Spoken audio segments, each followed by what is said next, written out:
I never thought a child's silence could carry so much weight. But then again, I never thought I'd be standing at the gates of a mansion with a 4-year-old boy clutching my hand like I was the last solid thing in his world. My name is Grace.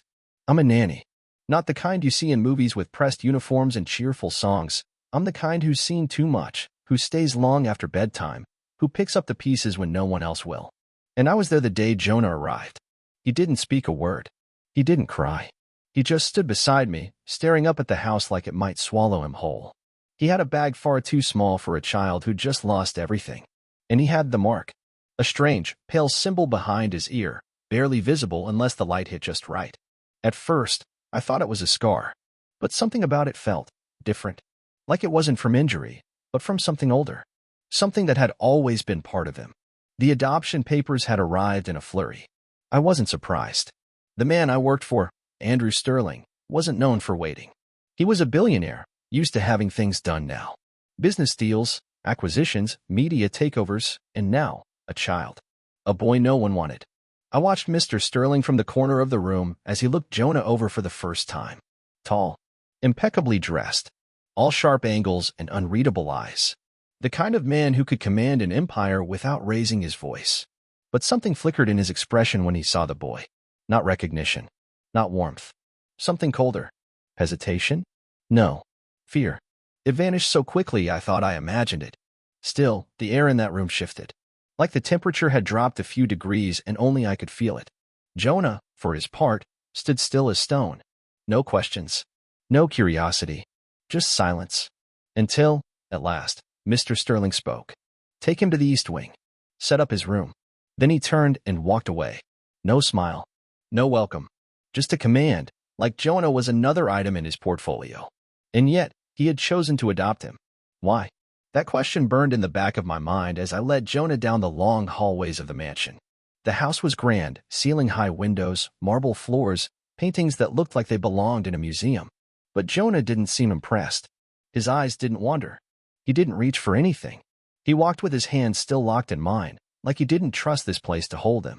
I knelt beside him once we reached his room, a beautiful space with high ceilings, a window seat, a bookshelf already filled with toys and stories he hadn't asked for. Do you want to sit? I asked softly. He shook his head. Do you want me to stay? He hesitated, then nodded, barely.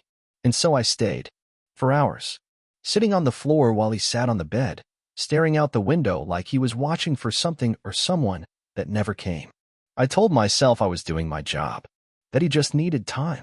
But deep down, I knew there was more to it. That mark. Mr. Sterling's expression. Jonah's silence. This wasn't just a boy abandoned by chance. This was a boy with a story no one wanted to tell. And I was already falling into it, whether I wanted to or not.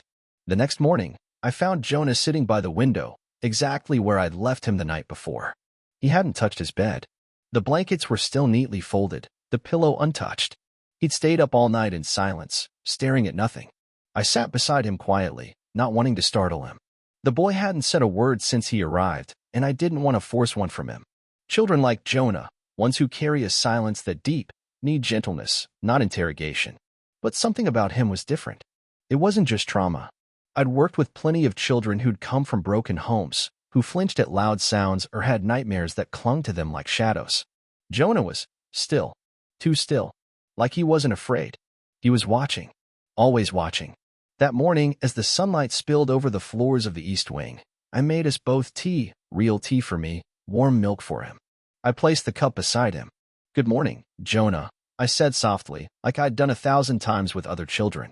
No response. Did you sleep at all? Nothing. But then, as I turned to leave, I heard it. A whisper.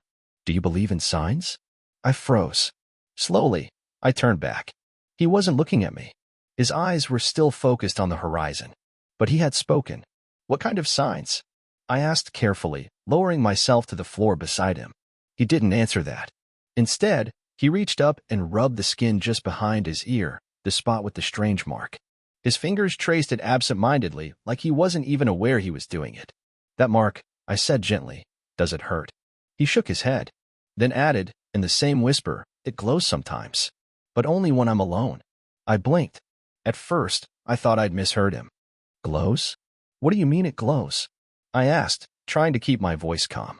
He turned to look at me for the first time since he arrived. And his eyes, those deep, tired eyes, were full of something ancient.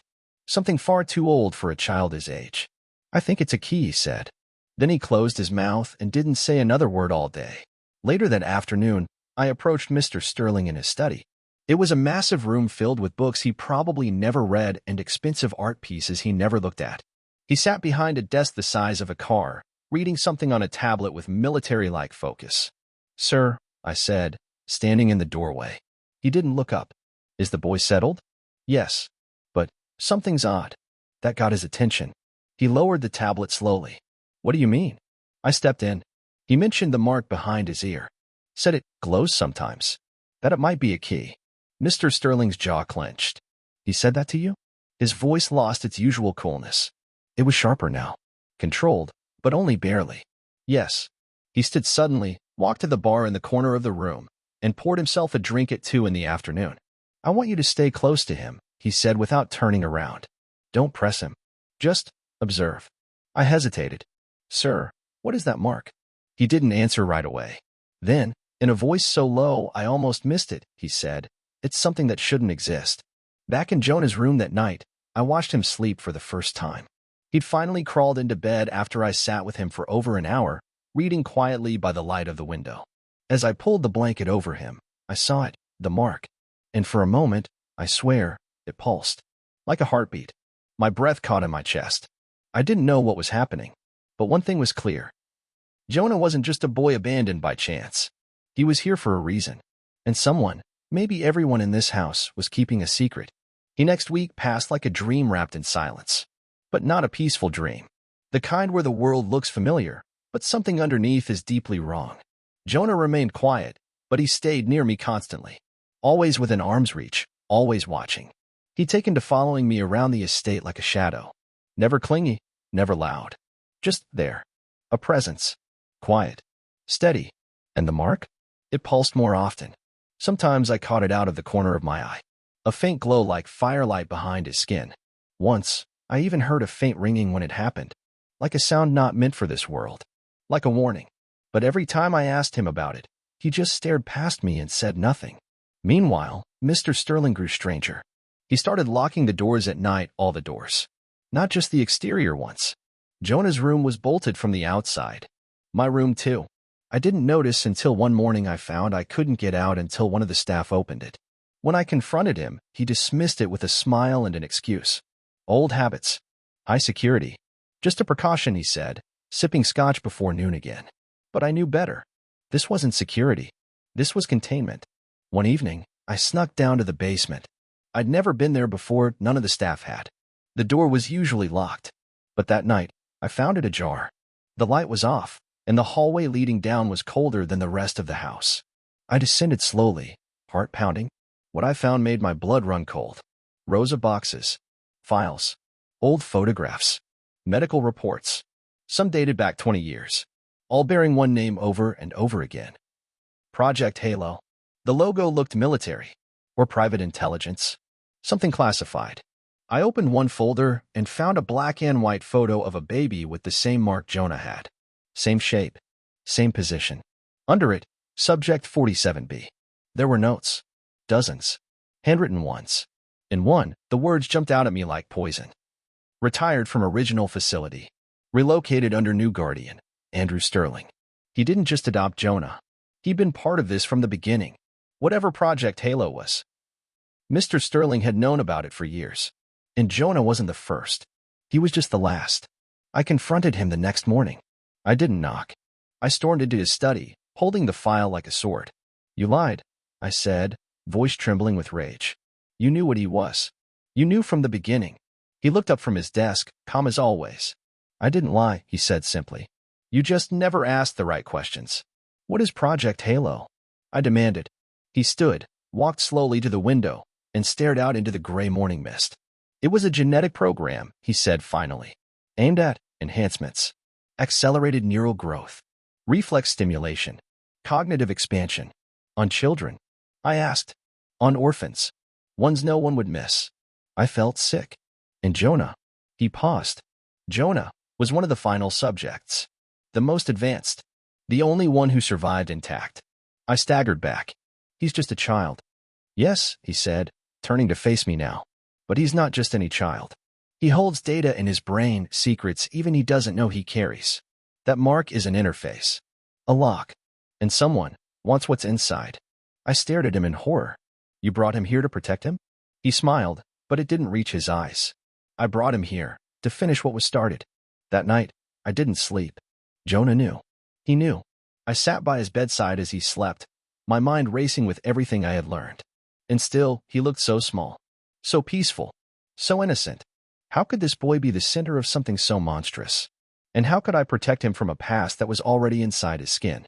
Because now I knew the truth. He wasn't just carrying secrets. He was one. And someone, somewhere, would stop at nothing to unlock him. I didn't tell Jonah what I'd learned. Not that night. Not the next morning. Not even when he looked up at me with those wide, steady eyes, like he already knew something had shifted. Maybe he did. Maybe the children from those programs, whatever they were, could sense betrayal in the air. And make no mistake, betrayal was everywhere in that house. It hung in the hallways. It bled through the polished walls. It lived in Mr. Sterling's carefully practiced smile. But I had made my choice. I was going to get Jonah out. I waited for the staff to leave for the evening. It wasn't hard. Mr. Sterling had always kept a minimal team. Discretion, he used to say. Now I knew it was so no one would ask questions. I packed a bag, snacks, clothes, my documents, and Jonah's. The moment he fell asleep, I slipped the small backpack under his bed and checked my escape route a second time. There was a door in the east wing that led to the service garage. Always locked. But I'd lifted the keys from Sterling's office earlier that day. Everything was in place. Except Jonah was awake. I found him sitting up in bed, clutching the book I'd read to him earlier. His voice was barely a whisper. You're taking me away. It wasn't a question. I nodded, trying not to cry. Yes, if that's what you want. He looked down at the book. Will they come after us? Yes, I answered, because he deserved the truth. He thought for a moment, then held out his hand. Then let's go now. We moved fast. Through the halls. Down the stairs. I carried him when he got tired. His arms clung to my neck like a child who had done this before. Like he'd escaped before. I made it to the garage. Started the car. But as the engine rumbled to life, the lights in the driveway flared on. Mr. Sterling. He stood in the rain, hands at his sides, expression unreadable. Not angry. Not shocked. Resigned. Don't do this, Grace, he called out, his voice distorted by the rain and the roar of the engine. You don't understand what's at stake. I understand enough, I shouted. I understand that you've treated him like a project, not a person. He stepped forward. You think the world will let him live a normal life? The second they find out what he is, they'll take him, cage him, dissect him. I held his gaze. Then I'll make sure they never find him. He opened his mouth to reply, but I hit the gas. And we were gone. I drove all night. Through back roads, through pouring rain, past towns I couldn't name and street signs I couldn't see. I didn't stop until the sun rose over an unfamiliar horizon and my hands were cramping from the wheel. We checked into a roadside motel under a name I'd made up on the spot. Jonah didn't ask where we were. He just sat beside me on the bed, drinking juice from a plastic cup, his feet not touching the floor. He looked calm. What now? He asked. I reached over, gently tucked a blanket around his shoulders. Now, I said softly, we disappear. Weeks passed. Then months. We moved often. I homeschooled him under different aliases, used cash, stayed off grids. Jonah started laughing again, drawing, asking questions. He never talked about the mansion, about Sterling, or about the mark, though sometimes, when he thought I wasn't looking, I saw him touch the place behind his ear. The glow never came back. Or maybe it finally stopped being a threat. Maybe the part of him that had been programmed, labeled, and locked had finally found a reason to be quiet, to be safe. One day, as we watched a cartoon together on an old TV in a cabin by the lake, he leaned against me and whispered, You don't have to run forever, you know. I didn't answer right away, because part of me wasn't sure if he was saying that for my sake or his. But I smiled, and I said, We'll stop when you're ready. I don't know what the future holds. I don't know if Mr. Sterling is still looking for us. I don't know if Project Halo truly died, or if it's just sleeping, waiting for someone new to awaken it. But I do know this. Jonah is more than what they made him. He's a child, a boy who survived. And I will protect him with every breath I have. Not because he's a secret, Not because he's powerful, but because, in a world full of men who see children as experiments, someone had to choose to love him. And that someone was me.